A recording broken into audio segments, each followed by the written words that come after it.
Hello everyone, ఈరోజు రామాయణంలో 4వ కాండమైన కిష్కింధకాండం గురించి తెలుసుకోబోతున్నాం. వీటిలో కిష్కింధకాండం 4వ కాండము. ఇందులో 67 సర్గలు ఉన్నాయి. అరణ్యకాండలో సీతాపహరణం జరిగిన తర్వాత కథ కిష్కింధకాండలో వస్తుంది. ఇందులోని ప్రధాన కథాంశాలు రాముని దుఃఖము, హనుమంతుడు రామునకు సుగ్రీవునకు స్నేహము కూర్చుట, వాలివధ, సీతాన్వేషణ. రామలక్ష్మణులు శబరి ఆతిథ్యాన్ని స్వీకరించిన తర్వాత పంపా సరోవరం అందాలను చూస్తూ ముందుకు సాగారు. విలపిస్తున్న రామునికి లక్ష్మణుడు ధైర్యం చెప్పాడు. క్రమంగా వారు ఋష్యముఖ పర్వతాన్ని సమీపించారు. తన అన్న వాలి కోపానికి గురై తరిమివేయబడిన సుగ్రీవుడనే వానరుడు తన వారితో కలిసి ఆ పర్వతం పైననే సంచరిస్తున్నాడు. మహాధనుర్ధారులైన రామలక్ష్మణులను చూచి సుగ్రీవుడు భయం చెందాడు. వారిని గురించి తెలుసుకోమని హనుమంతుని పంపాడు. హనుమంతుడు బ్రహ్మచారి రూపంతో వారిని సమీపించి, ఓ పుణ్యపురుషులారా, తమరు వేషాధారను బట్టి తాపసుల వరున్నారు, ధరించిన ఆయుధాలను బట్టి సర్వశత్రు సంహరణ దక్షుల వలె ఉన్నారు. నరనారాయణుల వలెను, సూర్యచంద్రుల వలెను, అశ్విని దేవతల వలెను కనిపిస్తున్నారు. నేను సుగ్రీవుడనే వానరుని మంత్రిని. అతడు తన అన్న ఆగ్రహానికి గురై దీనుడై ఉన్నాడు. మీ స్నేహాన్ని కోరుతున్నాడు. నేను కామరూపుడును గనుక వటు. హనుమంతుని మాటలకు వినయానికి రాముడు ముగ్ధుడయ్యాడు. తన తమ్మునితో ఇలా అన్నాడు. ఇతని మాటలలో ఎక్కడా అనవసర శబ్దం గాని అపశబ్దం గాని లేవు. వేదాలను, వ్యాకరణాన్ని క్షుణ్ణంగా అధ్యయనం చేసిన వాడే ఇలా మాట్లాడగలడు. ఇటువంటి వాణ్ణి మంత్రిగా కలిగిన రాజు ఏమైనా సాధించగలడు. రాముని ఆనతిపై లక్ష్మణుడు తమ రాకకు కారణాన్ని హనుమంతునికి వివరించాడు. కార్యార్థులమై సుగ్రీవునితో స్నేహం కోరుతున్నామని చెప్పాడు. హనుమంతుడు తన నిజరూపం ధరించి రామలక్ష్మణులను తన భుజాలపై ఎక్కించుకుని సుగ్రీవుని వద్దకు తీసుకుని వెళ్ళాడు. హనుమంతుని ద్వారా వారి వృత్తాంతాన్ని విని సుగ్రీవుడు రామలక్ష్మణులను స్వాగతించి ఆదరించాడు. సీతాపహరణ వృత్తాంతాన్ని విని సీతమ్మను వెదకడానికి తాను సహాయపడగలనన్నాడు. కొద్ది రోజుల క్రితం ఒక స్త్రీ వేరొకరిచే బలత్కారంగా తీసుకొని పోబడుతూ ఆక్రోశిస్తున్నది. ఆమె జార విడిచిన నగలను, వానరులను రామునికి చూపించారు. వాటిని చూచి రాముడు బావురుమన్నాడు. రాముడు, సుగ్రీవుడు అగ్నిసాక్షిగా మైత్రి నిలుపుకున్నారు. సీతను వెదకి రామునికి అప్పగిస్తామని సుగ్రీవుడు ప్రతినబూనాడు. రాముడు ప్రశ్నించగా సుగ్రీవుడు తనకు తన అన్నకు వైర్యం ఏర్పడిన కారణాన్ని వివరించాడు. కిష్కింధ రాజైన వాలికి సుగ్రీవుడు తమ్ముడు. విధేయుడు ఒకమారు మాయావి అనే రాక్షసునితో యుద్ధం చేస్తూ వాలి ఒక బిలం లోపలికి వెళ్ళాడు. బిలం వెలుపలే ఉండమని వాలి తన తమ్ముడు సుగ్రీవునికి చెప్పాడు. 1 మాసం గడిచినా వారు వెలుపలికి రాలేదు.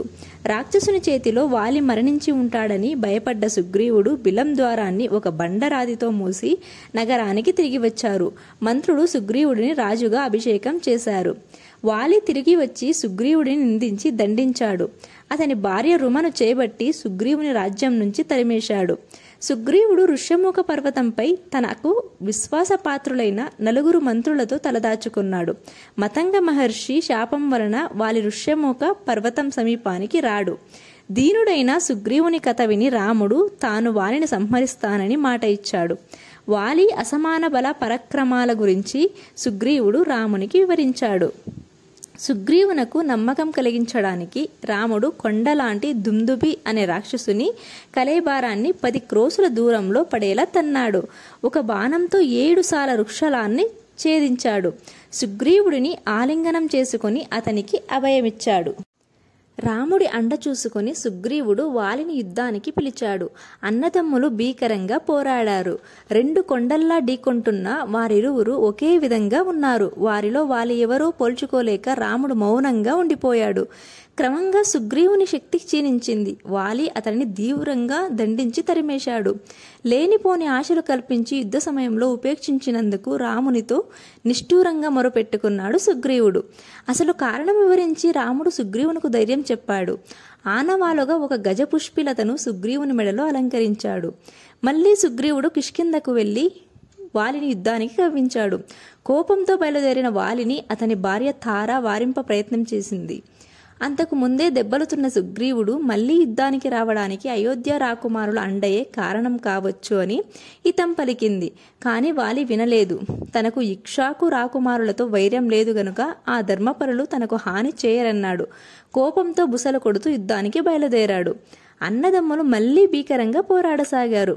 వాలికి ఇంద్రుడు ఇచ్చిన కాంచనమాల వర ప్రభావం వలన ఎదురుగా పోరాడే వారి శక్తిలో సగం వాలికి సంక్రమిస్తుంది. కనుక క్రమంగా సుగ్రీవుని బలం క్షీణించసాగింది. ఆ సమయంలోనే రామచంద్రుడు కోదండాన్ని ఎక్కుపెట్టి వజ్ర సమానమైన బాణాన్ని వాలి గుండెలపై కొట్టాడు.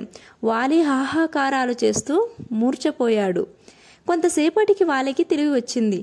అతని గుండెల నుండి రక్తం దారాలుగా పోతుంది. ప్రాణాలు కడగడుతున్నాయి. ఎదురుగా రాముడు, అతనికి ఇరుప్రక్కల లక్ష్మణుడు, సుగ్రీవుడు కనిపించారు. నీరసంగా రాముని చూచి వాలి ఇలా నిందించాడు. రామా, నీవు మహా తేజోవంతుడవు. కానీ నీవు చేసిన ఈ నీచమైన పని వలన నీ వంశానికి, తండ్రికి అపకీర్తి తెచ్చావు. నేను నీకు గాని నీ దేశానికి గాని ఏ విధమైన కీడు చేయలేదు. అయినా నన్ను వధిస్తున్నావు. నీవు సామ్యమూర్తిగా నటిస్తున్న మాయాయముడివి. ఇంద్రియ లోభాలకు వశుడయ్యావు. అన్ని దోషాలు నీలో కనబడుతున్నాయి. నీవు క్షుద్రుడవు, మహాపాపివి. నా చర్మం, గోళ్ళు, రోమాలు, రక్త మాంసాలు నీకు నిరుపయోగం కనుక నన్ను మృగయా వినోదం కోసం చంపావని నాకు కూడా చెల్లదు. నీ కపటత్వం గ్రహించే నా ఇల్లాలు తారా నన్ను ఎన్నో విధాలుగా వారించింది. కానీ పోగాలం దాదాపురించిన నేను ఆమె హిత కావ్యాలను పెడచెవిన పెట్టాను. నా ఎదుటబడి యుద్ధం చేసే లావు నీకు లేదు. మద్యపాన మత్తుడై నిద్రపోయేవాడిని పాము కాటు వేసినట్లుగా చెట్టు మాట నుండి నాపై బాణం వేశావు. ఇందుకు నీకు సిగ్గు కలగడం లేదా? నా సహాయమే కోరి ఉంటే క్షణాల మీద రావణుడిని నీ కాళ్ల వద్ద పడేసి నీ భార్యను నీకు అప్పగించేవాడిని. నేను చావుకు భయపడేవాడిని కాను. సుగ్రీవుడు నా అనంతరం రాజ్యార్హుడే. కానీ ఇలా కుట్రతో నన్ను చంపి నా తమ్ముడికి రాజ్యం కట్టబెట్టడం నీకు తగిన పని కాదు. నీ చేతులను ఎలా సమర్థించుకుంటావు? నా గొంతు ఎండుకుపోతుంది.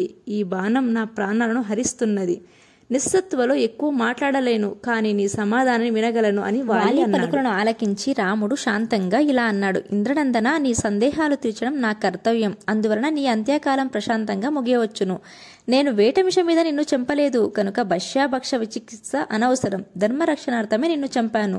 ప్రభువైన భరతుని ప్రతినిధులం గనుక మా రాజ్యంలో ధర్మహీను దండించే బాధ్యత, హక్కు మాకున్నాయి. నీ తమ్ముడు జీవించి ఉండగానే అతని భార్యను నీవు వశం చేసుకున్నావు. నీ ప్రవర్తనలో దుష్టత్వం ఉన్నది. అందుకు మరణదండనే సరైన శిక్ష. ఇక చెట్టు మాట నుండి చంపడం గురించి నీ మెడలోని కాంచనమాల వరప్రభావాన్ని నేను మన్నించాలి గనక ఉపాయాంతరంగా కూల్చాను. నీ వదకు మరొక అలౌకిక పరమార్థ కారణం ఉంది. నీవు ఇంద్రుని పుత్రుడవు. సృష్టికర్త ఆజ్ఞ మేరకు రావణ వధలో వానరుడు నాకు సహకరించాలి. కానీ నీవు రావణుడి మిత్రుడయ్యావు కనుక నీవు నాకు సహాయపడితే మిత్రద్రోహి అవుతావు. రావణుడి పక్షాన ఉంటే పితృద్రోహి అవుతావు. అటువంటి మహాపాతకాలు నీకు అంటకుండా నిన్ను రక్షించాను. ఇకనైనా నా చేతులు ధర్మాన్ని తెలుసుకుని చిత్తశోభని వర్ణించి శాంతిని పొందు. వాలి ఇలా అన్నాడు. రామా, సర్వజ్ఞుడైన నీకు బదులు చెప్పగలిగేవాడును కాను. నీ చేతిలో మరణించడం నా పూర్వజన్మ సుకృతం. గారాభంగా పెరిగిన నా కొడుకును అంగదుని కూడా సుగ్రీవునిలాగే నీవు రక్షించు. నా మీద ఉన్న ద్వేషంతో సుగ్రీవుడు తారను హింసించకుండా చూడు. నా ప్రేలాపను, అపరాధాలను మన్నించు. తరువాత వాలి సుగ్రీవుని పిలిచి తన మెడలోని కాంచనమాలను అతనికిచ్చాడు. అంగదుని సొంత కొడుకులాగానే చూసుకోమన్నాడు. తార హితోక్తులను అమలు చేయమన్నాడు. రాఘవుల కార్యాలను ఆలక్ష్యం చేయవద్దని చెప్పాడు. తనను కూడా చంపి భర్త దగ్గరకు పంపమని తార రాముని ప్రాధేయపడింది.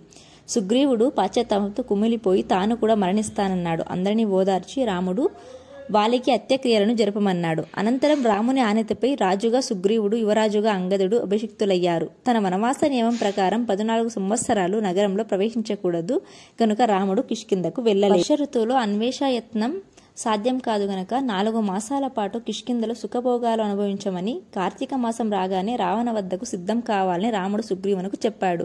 రామలక్ష్మణులు ధాతు సంపన్నమైన ప్రసవన పర్వతంపై నివసించసాగారు. ఆ రమణీయ ప్రదేశం వర్షాకాలంలో మరింత సుందరంగా ఉంది. అందువలన రాముడు మరింతగా సీతాస్మరణంతో రోధించసాగాడు. దుఃఖించేవాడికి సర్వకార్యాలు చెడుతాయని 4 నెలలు ఆగితే కార్యసాధన సానుకూలమవుతుందని లక్ష్మణుడు ధైర్యం చెప్పాడు. అందుకు సాంత్వన పొందిన రాముడు తాను విచారాన్ని విడిచిపెట్టి పరాక్రమాన్ని అవలంబిస్తానని, శత్రువధకు సన్నద్ధమవుతానని మాట ఇచ్చాడు. వర్షాలు వెనుకబడి ఆకాశం నిర్మలమైంది. కాని సుగ్రీవుడు ధర్మార్థ విముఖుడువై రేయింబగళ్ళు కామభోగాలలోనే గడుపుతున్నాడు. ఆ సమయంలో హనుమంతుడు సుగ్రీవుని వద్దకు వెళ్లి, మహావీర, నీవు రాజ్యాన్ని యశస్సును పొందడానికి కారణభూతుడైన శ్రీ రామచంద్రుని కార్యానికి ఉపేక్షించడం తగదు. మిత్రకార్యాన్ని విస్మరిస్తే అనర్హాలు తప్పవు. నీ కులాభివృద్ధికి హేతువైన శ్రీరామచంద్రునికి అప్రియం కలిగించవద్దు. వెంటనే సీతాన్వేషణకు మమ్మలను ఆజ్ఞాపించు అని హితం పలికాడు. రాముడు సీతావియోగంతో కుములుతున్నాడు. తాను చేసిన మేలు మరిచి అలసత్వం వహించిన సుగ్రీవుని వర్తన రామునికి మరీ బాధ కలిగించింది. అది చూసి లక్ష్మణుడికి ఆగ్రహం పెల్లుబుక్కింది.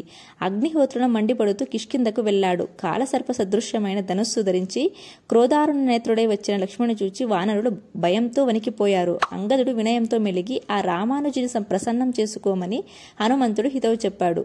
ముందుగా తార వచ్చి సుగ్రీవుని చాపల్యాన్ని మన్నించమని అతడు తన ధర్మమిత్రాన్ని తప్పక నెరవేరుస్తాడని లక్ష్మణునికి ప్రాధేయపడుతూ విన్నవించుకుని అతనిని శాంతింపచేసింది. తన సేనాగణంతో లక్ష్మణుడి వెంట శ్రీరాముని చెంతకు వెళ్లి రాముని పాదాలపై పడ్డాడు.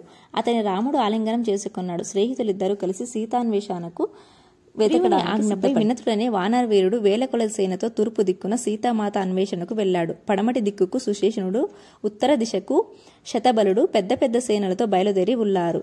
అంగదుడు దక్షిణ దిశాన్వేషణ బృందానికి నాయకుడు. అన్ని దిశలలో వెళ్లే వారికి వారు వెతకవలసిన స్థలాలను తీసుకున్న జాగ్రత్తలను సుగ్రీవుడు వివరించి చెప్పాడు. ఒక మాసంలోపు అన్వేషణ పూర్తి కావాలని సీతమ్మ జాడ తెలిసిన వారికి తనతో సమానంగా రాజ్యభోగాలు కల్పిస్తానని మాట ఇచ్చాడు. దక్షిణ దిశగా వెళ్లిన వీరులు ప్రతిచోట గాలిస్తూ వింధ్య పర్వతం దాటారు. రజత పర్వతం పైకి వెదికారు. అప్పటికే సుగ్రీవుడు పెట్టిన నెలగడువు ముగిసింది. దాహార్తులై బుక్షబిలం అనే ఒక సొరంగంలో ప్రవేశించారు. అందులోంచి బయటపడే మార్గం కానరాలేదు. అక్కడ మేరు సావర్ణి పుత్రిక స్వయం ప్రభ తపస్సు చేసుకుంటూ మహా తేజస్వినై వెలిగిపోతున్నది. వారి కథ విని ఆమె వారికి ఆతిథ్యం ఇచ్చింది. వారిని కనులు మూసుకోమని తన తపశ్శక్తితో దక్షిణ దిశలో సాగర తీరానికి చేరింది. అంతులేని సాగరాన్ని చూసేసరికి వారి ఆశ అడుగంటింది. సుగ్రీవుడిచ్చిన గడువు అప్పటికే ముగిసిపోయింది. సీతమ్మ జాడ కానరాలేదు. వట్టి చేతులతో కిష్కిందకు పోలేరు. ఇక మరణమే తమకు శరణమని అంగదుడు అతని అనుచరులను ప్రాయోపవేశానికి సిద్ధమయ్యారు. వారిలో వారు జరిగిన విషయాలు నెమరు వేసుకుంటుండగా అక్కడికి సంపాతి అనే మహాకాయుడైన గ్రద్ద వచ్చాడు. వారి ప్రసంగాన్ని పట్టి తన తమ్ముడైన జటాయువు మరణించాడని తెలుసుకుని దుఃఖించాడు. రావణుడైన రాక్షసుడు సీతను ఎత్తుకుని పోయి సముద్రంలో 100 యోజనాల అవతల లంకానగరంలో దాచాడని వారికి చెప్పాడు. సీతాజాడ తెలిసి సంతోషించిన వానల ఉత్సాహం అపార సాగరాన్ని చూడగానే నీరు గారిపోయింది. అంగదుని వారించి జాంబవంతుడు హనుమంతునితో ఇలా అన్నాడు. నాయన, ఈ కష్టాన్ని తరింపజేయడానికి నిన్ను మించిన సమర్థుడు లేడు.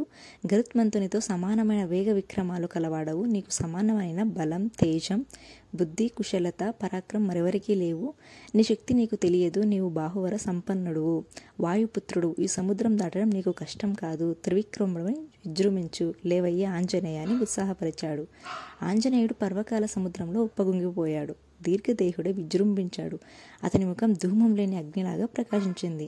జాంబవంతునికి అన్య వానర ప్రముఖులకు వందనం చేశాడు. అంగదుని ఆశీర్వదించి ఇలా అన్నాడు. మహానయులారా, మా తండ్రికి సాటి అయిన నేను అవశ్యం సాగరాన్ని గోప్పదంలో లాంఘిస్తాను. నా వేగానికి సాగర అల్లకల్లోలం అవుతుంది. సీతమ్మను చూచి రామకార్యాన్ని నెరవేరుస్తాను. అవసరమైతే లంకానగరాన్ని పెళ్లగించుకు వస్తాను.